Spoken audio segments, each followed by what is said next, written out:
नमस्कार दोस्तों, हम बात करने वाले हैं एक ऐसे शख्स की जो गरीबी से निकलकर एक अलग अपनी दुनिया बनाई है। दोस्तों, आज लोग उसको काफ़ी पसंद कर रहे हैं। जी हाँ दोस्तों, नमस्कार, स्वागत है एक और नए वीडियो में। दोस्तों, जो हम बात करने वाले हैं एक ऐसे शख्स की जो अपने दम पर अपने नाम कमाया हुआ है। उस व्यक्ति का नाम है मनी मिराज। मनी मिराज बहुत बड़े कॉमेडियन हैं। मनी मिराज कॉमेडी के साथ एक बेहतरीन सिंगर भी हैं।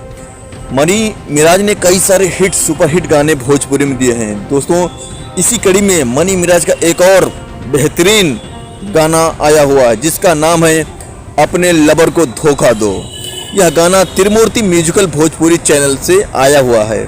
इस गाने के सिंगर हैं चांद जी और जो फीमेल सिंगर हैं शिल्पी राज। इस गाने के लेखक हैं इमरान भाई। इस गाने में म्यूजिक दिए हैं गौरव रोशन। इस गाने में आपको डांस करते नजर आएंगे मनु द ग्रेट और मनी मिराज। दोस्तों, यह गाना मात्र एक दिन में 7 लाख व्यू क्रॉस कर लिया है। यह गाना यूट्यूब पर अच्छा ट्रेंड कर रहा है। दोस्तों, मनी मिराज का इसमें जबरदस्त डांस परफॉर्मेंस देखने को मिलेगा। दोस्तों, यह गाना लोगों को खूब पसंद आ रहा है और यूट्यूब पर सभी लोग इसको सर्च कर रहे हैं। दोस्तों, आशा करते हैं यह वीडियो आपको पसंद आया होगा। अगर आप हमारे चैनल पर नए हो तो आप हमारे चैनल को लाइक, सब्सक्राइब, एक प्यारा सा कमेंट जरूर करें। मिलते हैं आपको नेक्स्ट वीडियो में। जय हिंद, जय भारत।